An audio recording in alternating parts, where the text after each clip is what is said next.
Hey all, it's September 18th, 19th weekend, 2020, and I have a little bit different view today on what's going on here. You've seen from different angles of the studio that we put together to do practicing and so forth, and I just want to take you on a little bit of a tour because I think it's relevant to the songs this week. So let me turn the camera around so we can sort of see.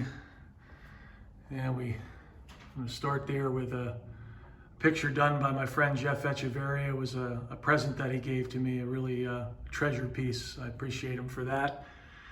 And we look around at the walls and see some of the masters that remind me of what I'm at least striving to do, even if I'll never get there. Certainly the Allman Brothers, a big piece. You can see some Preservation Hall jazz and blues at Newport. And it mixes in with some other posters and album covers. If you catch the one in the upper left-hand corner and look close, there's a band you might remember. And some other posters and pictures, Sun Studios there at the bottom.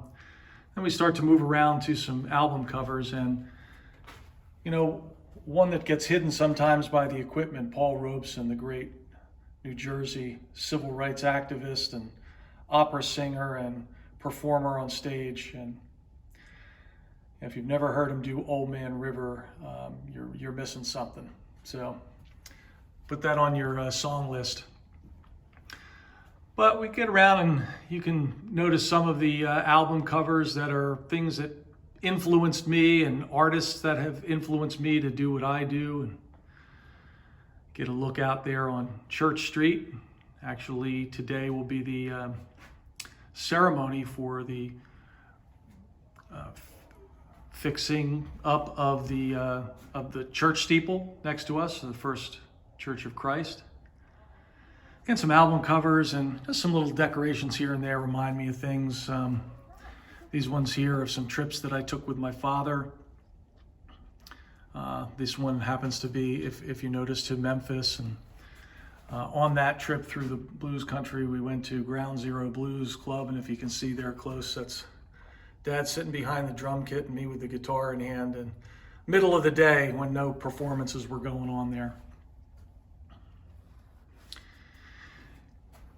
And again, some other decorations and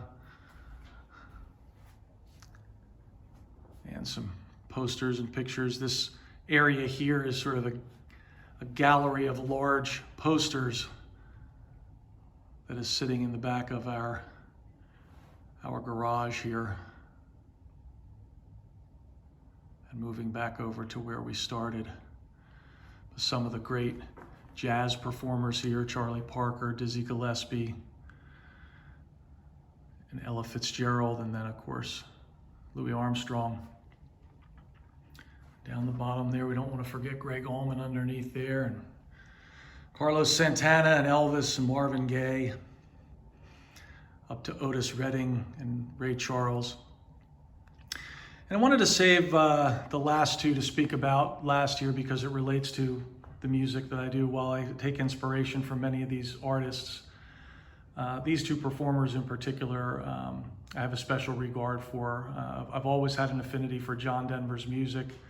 Back in the 70s when I started singing to myself and wanting to play guitar and actually getting a guitar, I started with some very simple John Denver songs and always found his music to be incredibly inspiring. And if you've taken a listen to Greens and Blues so far, you've heard several John Denver songs. In fact, I think I've done more of his songs so far than any other.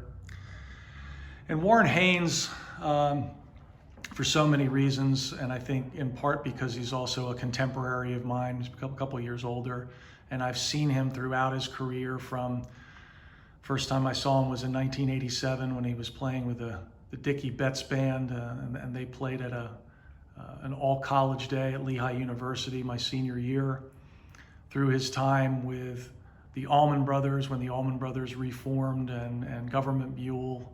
But I've always also really appreciated his solo work. And While I haven't done many of Warren's songs so far, I've only really done Soul Shine as the first song.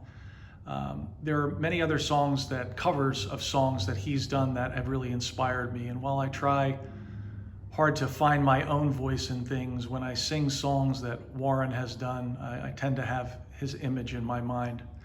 And so I thought it appropriate today to honor him as one of the great masters of music, I believe, with several songs that Warren wrote and performed both acoustically and with his various bands.